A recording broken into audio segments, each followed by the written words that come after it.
Hello everyone, कैसे हैं आप सब। एक बार पुनः शिव कोचिंग क्लासेस पर स्वागत है। उम्मीद करता हूं आप सब अच्छे होंगे, मस्त होंगे, बेहतर होंगे, आपकी पढ़ाई बेहतर चल रही होगी। क्लास 11 फिजिक्स में चैप्टर 3 चल रहा है, जिस चैप्टर का नाम है समतल में गति। और आज बात करने वाले हैं बच्चों क्षैतिज प्रक्षेप के लिए उड्डयन काल और क्षैतिज परास। ये उड्डयन काल होता क्या है बच्चों, सबसे पहले तो क्षैतिज प्रक्षेप आप समझो। मान लीजिए किसी ऊंचाई तल से किसी वस्तु को क्षैतिज दिशा में फेंका जाए तो वस्तु कुछ दूरी तक क्षैतिज दिशा में जाएगा, फिर धीरे धीरे गुरुत्व के अधीन पृथ्वी तल पर आ जाएगा। तो भाई ऊंचाई से पृथ्वी तक में आने पर जितना समय लगता है वस्तु को, वो उसका उड्डयन काल कहलाता है। प्रक्षेप मतलब वस्तु है, प्रक्षेप को पृथ्वी तल तक आने में लगे समय को हम उड्डयन काल कहते हैं। आप लोगों को मैंने कल जो पिछला लेक्चर था उसमें आपको समझाया था बच्चों प्रक्षेप के बारे में। प्रक्षेप क्या है, प्रक्षेप गति है क्या, जब किसी वस्तु को ऊर्ध्वाधर के अतिरिक्त मतलब सीधे ऊपर ना फेंककर किसी अन्य दिशा में फेंका जाता है तो गुरुत्व के अधीन धीरे धीरे आकर के पृथ्वी तल पर पहुंच जाता है। इस गति को हम प्रक्षेप गति कहते हैं। दो प्रकार से होता है, एक तो क्षैतिज प्रक्षेप, ऊंचाई से क्षैतिज दिशा में किसी वस्तु को फेंक दिया जाए तो गुरुत्व के अधीन पृथ्वी तल पर यदि आ जाए वो क्षैतिज प्रक्षेप होता है। और यदि पृथ्वी से मान लीजिए जैसे आप लोग गेंद खेलते हैं, दो व्यक्तियों के बीच में गेंद का ट्रांसफर किया जाता है तो व्यक्ति टेढ़ा फेंकता है ताकि वहां तक पहुंच जाए तो परवलय के आकार का हो जाता है। वो भी आपका बच्चों एक प्रक्षेप है जो कि तिर्यक प्रक्षेप होता है, मतलब जमीन से टेढ़ा फेंक दें, यहाँ जैसे इस प्रकार से चाप के आकार का फेंक दें तो फिर वो आपका तिर्यक प्रक्षेप हो जाता है। अभी फिलहाल हम क्षैतिज प्रक्षेप के लिए उड्डयन काल निकाल रहे हैं। तो ये आपका ऊंचाई तल है बच्चों, यहाँ से प्रक्षेप मतलब कोई वस्तु है, इसके पृथ्वी तल तक आने में जो समय लगेगा उसका हम उसे उड्डयन काल कहते हैं। अब यहाँ से यहाँ तक आया मतलब विस्थापन किया, तो भाई हम ऊर्ध्वाधर दिशा के लिए विस्थापन की बात करते हैं। तो गति के समीकरण से गति का समीकरण क्या होता है बच्चों, चूंकि यहाँ पर मैं आपको बता देता हूँ कि S बराबर होता है ut प्लस गति का द्वितीय समीकरण विस्थापन हाफ AT स्क्वायर। अब इसको यहाँ पे इसलिए लिया गया है ताकि बच्चों हम क्या कर रहे हैं, ऊर्ध्वाधर गति के लिए बात कर रहे हैं, क्योंकि क्षैतिज दिशा में हम तो उसकी दूरी निकालना नहीं चाहते हैं, हम निकालना चाहते हैं नीचे की ओर के लिए। इसलिए बच्चों क्षैतिज ना निकाल करके ऊर्ध्वाधर का हम ले रहे हैं। तो ऊर्ध्वाधर में आपका हो जाएगा बाई अक्ष, प्रारंभिक वेग u हो गया तो u को u बाई कर लिए 1/2 a/t स्क्वायर। a बाई क्यों बता रहे हैं भाई, क्योंकि ऊर्ध्वाधर के सापेक्ष वेग में परिवर्तन। अब बच्चों चूंकि आप लोगों को यहाँ पे एक चीज मेंशन रखना है, मतलब माइंड में सेट रखना है कि जब भी बात करते हैं ऊर्ध्वाधर गति में ठीक है, ऊर्ध्वाधर गति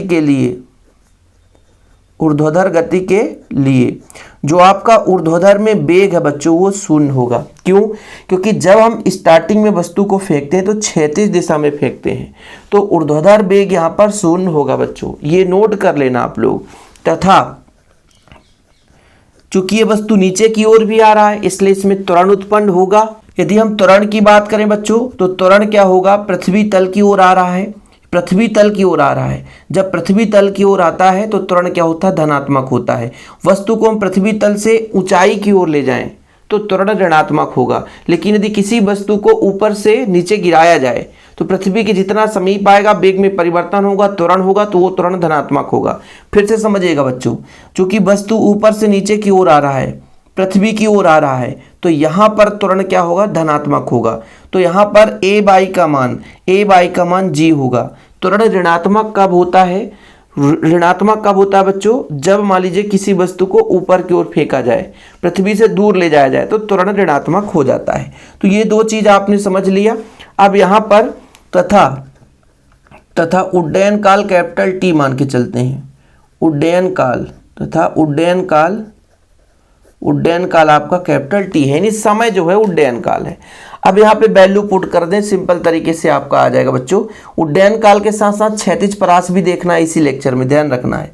तो आपका हो जाएगा यहाँ पर बाई का मान कितना हो जाएगा, बाई आपका विस्थापन है तो बाई की जगह ऊंचाई h लेकर चलें, क्योंकि हम अधिकतम ऊंचाई की बात करेंगे तो ऊंचाई यहाँ पर हम मान के चलते हैं कि यहाँ से यहाँ तक आने पर ऊंचाई h हुआ बच्चों, तो ऊंचाई h लेते हैं जो कि आपके बाई के बराबर है, यानी विस्थापन हम बाई मान के चलते हैं। बाई की जगह आपको h लिखना है, h, ठीक है, h कर लिया बच्चों।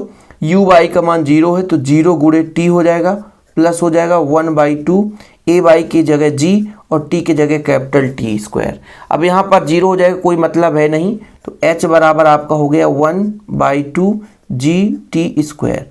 अब बच्चों यहाँ से हमको टी स्क्वायर का मान निकालना है तो पक्षांतर करना पड़ेगा 2h अपान जी। ठीक है, 2h अपान जी, तो टी का मान आ गया, टी का मान आ गया √2h अपान जी। वर्ग है भाई, इधर जाके वर्गमूल हो जाएगा। यही उड्डयन काल के लिए व्यंजक है, यही उड्डयन काल के लिए, उड्डयन काल के लिए व्यंजक है।